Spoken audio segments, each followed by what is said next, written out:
Ferrari has unveiled the stunning new Ferrari Amalfi, a sleek 2+ Berlinetta featuring a twin-turbo V8 mounted in a front-mid configuration. As the direct successor to the Roma, the Amalfi evolves Ferrari's grand touring concept, combining high performance with everyday usability in a refined package. Powering the Amalfi is a 3.85-liter F154 V8, but now tuned to deliver 640 horsepower and a 0 to 100 km/h time of 3.3 seconds, hitting 200 km/h in just 9 seconds with a 2.29 kilograms HP ratio. Under the skin, Ferrari introduces technologies from the track: an advanced brake-by-wire system with ABS, recalibrated steering, and an updated side-slip control 6.1 chassis manager.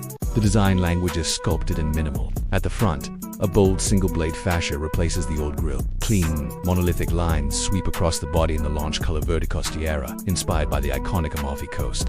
Aerodynamics get intelligent too, with an active rear wing offering low drag, medium downforce, and high downforce modes, producing up to 110 kilograms of downforce at 250 km/h without sacrificing speed. Inside, a dual cockpit layout wraps driver and passenger in luxury. 3 high-definition displays ensure intuitive HMI and connectivity, complete with Apple CarPlay, Android Auto, and wireless charging. Available features include a front axle lift, carbon fiber appointments, contrasting stitching, plus a premium audio system delivering 1,200 W across 14 speakers with its 640 horsepower, 320 km/h top speed, everyday usability, and breathtaking aesthetics. The Ferrari Amalfi is a new icon, uniting elegance, performance, and versatility for the modern enthusiast.